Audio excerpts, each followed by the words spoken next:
Selamat datang di Generasi Matching. Ketemu lagi dengan saya Patra Gumala. Sebetulnya memang kita masih harus stay at home ya. Kalau bisa bekerja pun work from home. Cuman memang ada pekerjaan-pekerjaan yang tetap mengharuskan kita keluar ke rumah gitu, keluar dari rumah. Dan Jak TV pun meminimalisir orang-orang yang bekerja di kantor seperti saya yang terpaksa harus datang ke sini karena harus syuting dong, ya kan? Kalau nggak pemirsa nonton apa dong? Nah, hari ini saya juga mau ngobrol-ngobrol dengan narasumber saya berhubung dengan COVID-19 yang masih terjadi bukan cuma di Indonesia, di seluruh dunia ya. Jadi saya mau ngobrol-ngobrol nanti sama dokter, ada pakar mikrobiologi juga, sama pakar pendidikan juga ya. Kan UN udah dihapus tuh. Ya. Tapi ini pencegahannya aman kok. Nih kalau nggak percaya lihat aja di Jak TV. Mantap nih. Halo. Sini. Sini. Assalamualaikum Pak. Saya cuci tangan dulu ya Pak. Oh, silakan.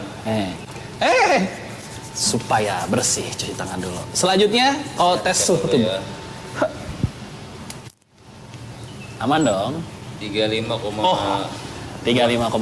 Mantap, aman. Saya suhu tubuh aman, Pak. Ya. Cuman saldo aja yang nggak aman, Oh, Pak. gitu. Sama kan? Sama dompet ya. Ayo ikut, saya ke atas.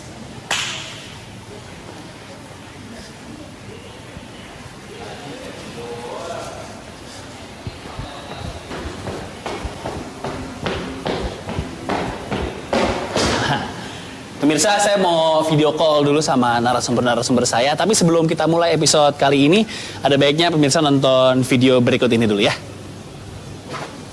COVID-19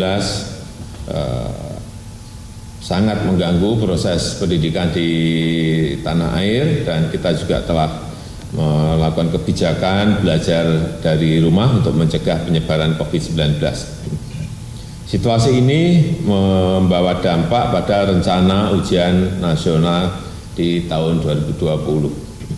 Ada 8,3 juta siswa yang harusnya mengikuti ujian nasional dari 106.000 satuan pendidikan di seluruh tanah air.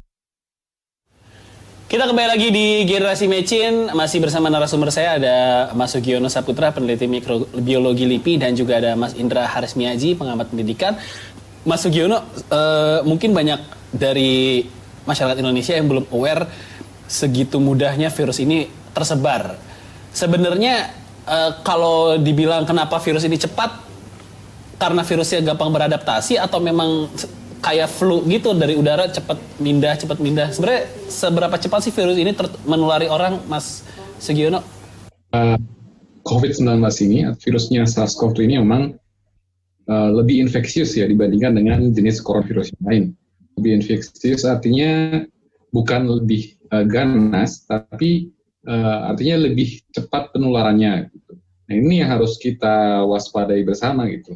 Kita tahu bahwa tingkat kematian yang disebabkan oleh COVID memang lebih rendah dibandingkan dengan MERS dan SARS. Tapi memang ada beberapa faktor yang mempengaruhi bagaimana COVID-19 ini cepat menyebar. Misalkan saja dari karakteristik virusnya itu sendiri, itu juga berbeda dengan SARS. Dia lebih efisien dalam menginfeksi sel inangnya, yaitu sel saluran pernapasan manusia. Gitu. Dan efisiensinya itu diperkirakan bisa mencapai 100 kali lebih hingga 1000 kali. Kemudian juga karena SARS-CoV ini kan juga tahan di lingkungan sekitar ya, seperti di udara tadi bisa tahan hingga 3 jam, kemudian di beberapa benda mati. Itu hal-hal yang secara langsung dan tidak langsung menjadi rute penularan ke banyak komunitas, ke banyak manusia. Gitu. Oke, ini saya mau bacakan beberapa negara menangani virus corona seperti di Cina yang menggunakan berbagai metode pengobatan, mengerahkan petugas medis militer, isolasi Wuhan dan beberapa kota terjangkit, kemudian membangun cepat 2 rumah sakit khusus corona dan memanfaatkan teknologi serta internet. Di Singapura mensiagakan penularan meluas, pembatalan dan penundaan acara publik, tangguhkan perjalanan darat, laut, udara, cek suhu tubuh para pendatang, perangkat lunak berbasis web seluler untuk warga di karantina. Nah, di Vietnam ini lebih ekstrim lagi karena pasien sembuh 100% dan tidak ada yang meninggal.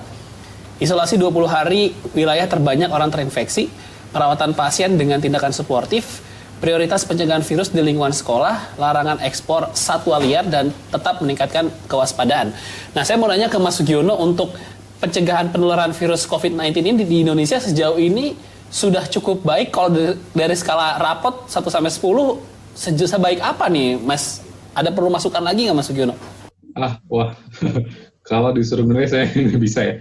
Tapi begini, apa yang dilakukan oleh banyak negara sebetulnya hampir serupa ya. Jadi, usaha untuk penanggulangan wabah paling ini bisa dibagi menjadi 2 langkah.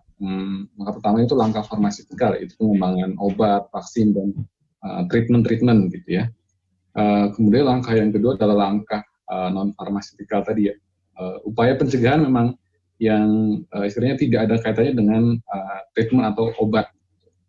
Nah, ini yang banyak dijalankan oleh banyak negara dan memang bervariasi tergantung kebijakan masing-masing. Ada yang langkahnya cukup ekstrim dengan lockdown itu, tapi kemudian ada juga yang beberapa yang mempraktikkan social distancing atau physical distancing istilahnya. Nah, ini merupakan salah satu langkah-langkah pencegahan juga, di samping ada langkah personal protektif kayak misalkan perlindungan diri lah, pakai masker, kemudian cuci tangan bersih, kemudian pola hidup yang bersih dan sehat. Kemudian ada juga langkah tadi secara personal, ada juga langkah secara lingkungan yang lebih luas, misalkan banyak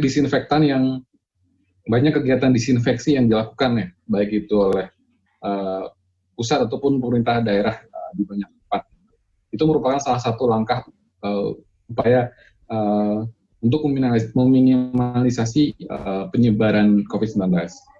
Dan sebetulnya kalau kita lihat kebijakan makin ke sini juga, saya pikir pemerintah juga semakin aware ya, sudah menetapkan rapid test gitu untuk melakukan pengujian COVID-19 lebih luas lagi gitu jangkauannya. Kemudian juga sudah menyediakan di rumah sakit yang di Wisma Atlet Kemayoran itu, dan kebijakan social distancing juga sudah sepantasnya harus kita patuhi bersama gitu, agar memang penyebarannya nanti bisa diminimalisasi atau syukur-syukurnya bisa berhenti gitu di Indonesia.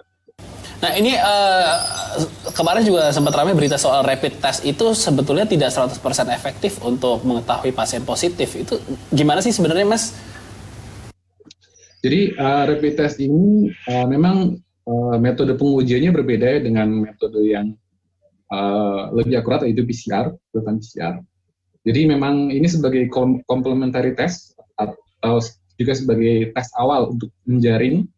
Nanti kalau ada yang positif, nanti akan dikonfirmasi ulang lagi dengan metode lain, ya, yaitu metode PCR itu. Nah, dari situ kan sudah makin menyempit, akhirnya dilihat juga dari gejalanya. Kalau misalkan gejalanya ringan ataupun mungkin nggak bergejala, bisa melakukan isolasi diri. Tapi kalau memang gejalanya parah atau memang tidak memungkinkan untuk mengisolasi diri sendiri, bisa ke rumah sakit.